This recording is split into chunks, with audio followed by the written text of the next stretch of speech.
Pessoal, prosseguindo aí no exame da prova pericial, é bem importante nós falarmos sobre o valor probante da perícia, né? Nós falamos sobre o valor probante de todas as provas, vale sempre aqui o livre convencimento motivado, o critério da persuasão racional, né? Com todas aquelas considerações que nós já fizemos sobre isso, mas no caso da perícia, muitas vezes nós podemos pensar, né? Vocês podem chegar a pensar que como é uma questão técnica, o juiz estaria vinculado ao laudo, né? Mas não, o laudo não vincula o juiz. Pode ser que o juiz entenda que aquele laudo é insatisfatório. Nesses casos, ele pode atuar de várias formas, né? Eu tive um caso, não sei se já contei esse caso para vocês, acho que sim, né? Que era uma questão de informática super complexa, de tecnologia da informação, na verdade.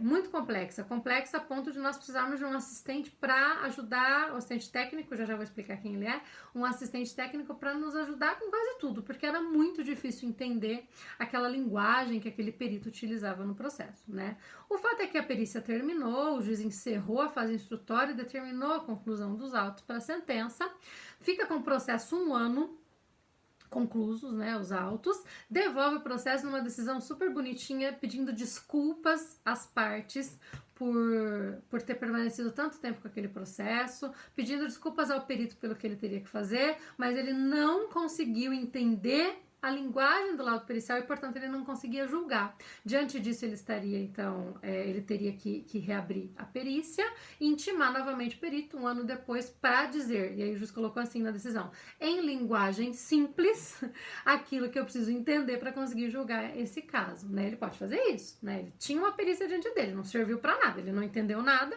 ele então determina a realização dessa perícia. Mas eu já vi casos, já tive um caso assim, por exemplo, em que se determinou uma perícia, e aqui vale um parênteses pequenininho, né, gente? Porque quando nós estudamos o saneamento, eu contei para vocês que o saneamento bem feito resolve muito processo, né? A gestão da prova começa no saneamento e esse saneamento tem que ser muito bem feito. O juiz tem que entender ali na hora do saneamento se aquela prova é ou não necessária. Porque se ele determina uma prova desnecessária, ele vai perder tempo, as partes vão gastar dinheiro e depois isso não vai servir para nada. Foi o que aconteceu nesse meu caso.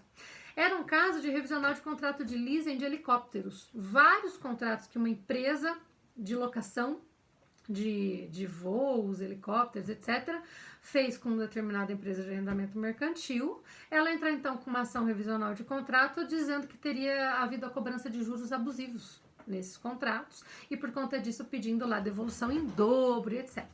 O juiz determina a realização de uma perícia para investigar a ocorrência dos juros, né? Só que ali tem um detalhe, né? O contrato de leasing, pela sua própria natureza, pelas suas características, não tem a figura dos juros. Ele tem uma série de outros encargos, ele tem uma série de outras questões, mas a figura dos juros não existe no leasing como existe num contrato de abertura de crédito em conta corrente, por exemplo, né? Lá no cheque especial ou no cartão de crédito, seja lá o que for. Nós tentamos dizer isso na contestação, não bastou, o juiz vem na defira a perícia. Aquele saneamento feito, né, daquele jeito. Antigamente era pior ainda, hoje em dia ainda tem se tomado um pouco mais de cuidado com o saneamento, mas antigamente, meu Deus do céu, era um problema, era difícil encontrar uma decisão de saneamento decente, era bem essa época.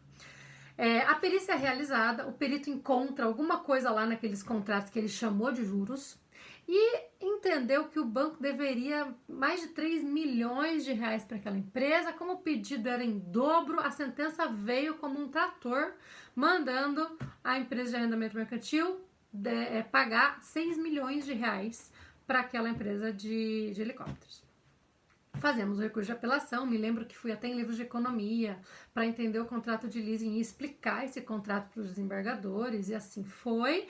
Pegamos um desembargador que muito atento analisou o caso, entendeu as questões ligadas à natureza e às características do contrato e entendeu que no contrato de arrendamento mercantil não há figura dos juros e que, portanto, aquela perícia era desnecessária e desconsiderou a perícia, né? Claro que a parte contrária não se conformou, recorreu, fez um chiliquinho, mas não teve jeito, né? Porque o juiz vai valorar o laudo de acordo com as necessidades do caso e o conjunto probatório, claro, fundamentando a sua decisão. Mas se ele entender que aquele laudo não serviu para nada, ele, de fato, ou determina a realização de outro, quando for o caso, ou entende que ali, como aconteceu nesse caso, era desnecessária a perícia e deixa para lá o laudo, considerando outras provas presentes nos autos. Então, o laudo não vincula o juiz não está adstrito ao laudo. Isso é muito importante, gente. Entra aí naquele pacotão, naquela ideia, né, da valoração da prova, da persuasão racional, da fundamentação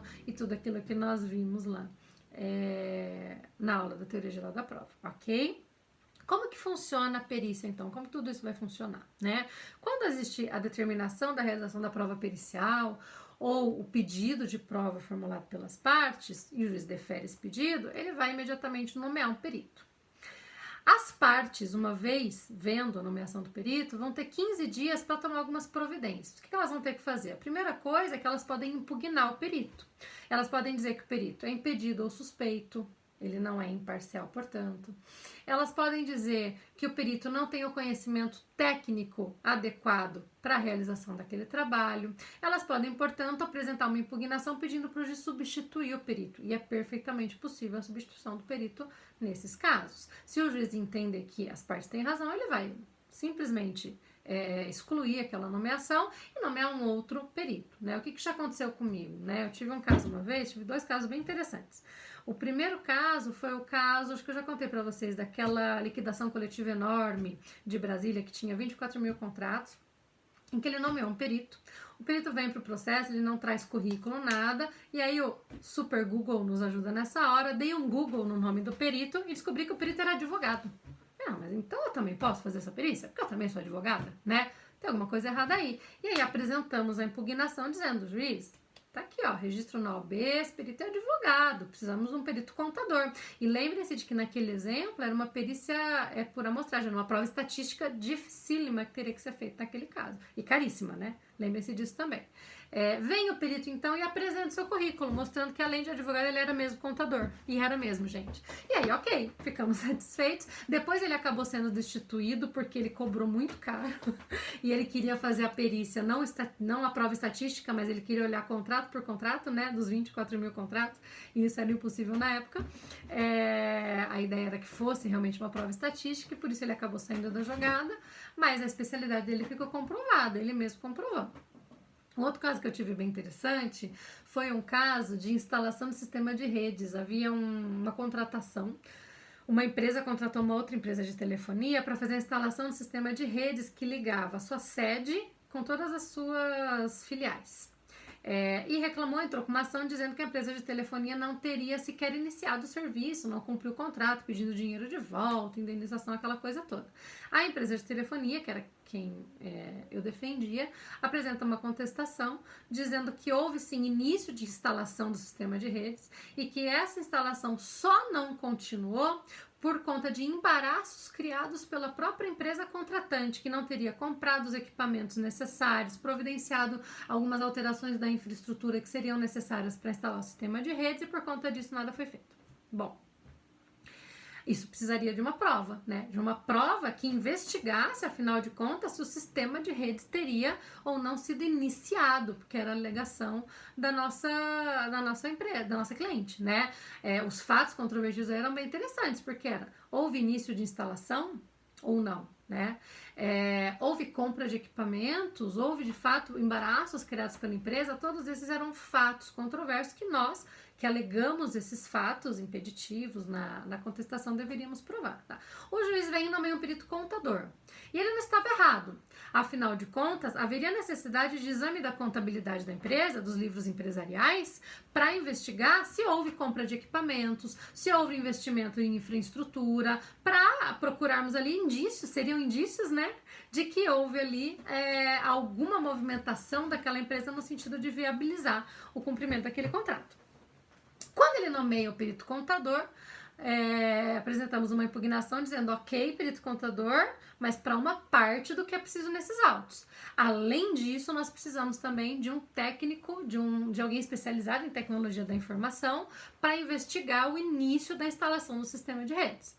O juiz intima o perito contador. Perito contador, informe se você acha que é capaz, que dá conta de fazer a perícia. Também sobre esse aspecto. O perito contador responde, sim, embora eu seja apenas contador, eu dou conta de fazer essa parte da perícia também. Qualquer coisa eu peço ajuda para os universitários. Qualquer coisa eu peço ajuda para colegas que poderão me ajudar. Esperneamos, fizemos um chilique, pelo amor de Deus, é óbvio que não dá, ele não tem especialidade, o juiz rejeitou, indeferiu tudo que alegamos e manteve aquele perito super competente, né, que dava conta de fazer tudo no processo. Ah, mas não deu outra, né? Veio o laudo contábil, ótimo, ele conseguiu, olhou lá os livros, a movimentação da empresa, identificou que tinha havido realmente compra de equipamento, etc. E na parte da tecnologia da informação era só, não posso responder, não tem dados para isso, os dados se perderam, não há registro de atividades, blá blá blá. Aí a gente apresentou aquela petição quase dizendo para o juiz, eu avisei, né, juiz? Por favor, nomeie um perito especialista em tecnologia da informação. Foi quando então ele nomeou, e aí esse perito conseguiu identificar o início da instalação, fez uma perícia ótima na área especializada, mas vejam como foi importante a atividade das partes intensa no processo para mostrar que a especialidade daquele perito não era aquela, né? Isso acontece muito em causas previdenciárias também, né? Em causas previdenciárias, esses exames de análise de se a reserva de poupança foi devolvida corretamente, com os índices de correção monetária corretos, etc., é muito normal a nomeação de peritos contadores, e alguns conseguem fazer, mas a especialidade para isso é a da perícia atuarial, que é uma especialidade diferente da contábil, né? E em muitos casos os juízes não nomeiam, e aí a parte é que precisa pleitear a substituição do perito para garantir que um perito especialista naquela área vai atuar. Vocês devem se lembrar também do caso lá do motoqueiro, né, do acidente de trânsito que fizemos a inicial, que vamos fazer a nossa audiência simulada, e lá também houve esse problema, né? Nomeou-se um perito que não era especialista em acidentes de trânsito. Eu não me lembro, eu confesso que eu não me lembro a especialidade dele, mas ele não era especialista em acidente de trânsito e ele fez aquela perícia dizendo eu não sei dizer a velocidade do motoqueiro porque eu não estava no local do acidente, né? Então veio o juiz e nomeou um perito especialista em acidente de trânsito que conseguiu identificar até a velocidade que o motoqueiro estava em razão de vários fatos que ele identificou ali no BO, enfim, no local, né? Foi aquele caso em que nós realizamos a reconstituição e etc, né? Então vejam como é importante esse olhar atento e eventualmente a substituição do perito. Esses casos todos que eu contei para vocês mostram isso, ok? Vou parar, pessoal, porque esse vídeo já ficou grande, acabei me empolgando nos causos que eu contei para vocês. Daqui a pouquinho eu volto pra gente continuar essa parte da perícia.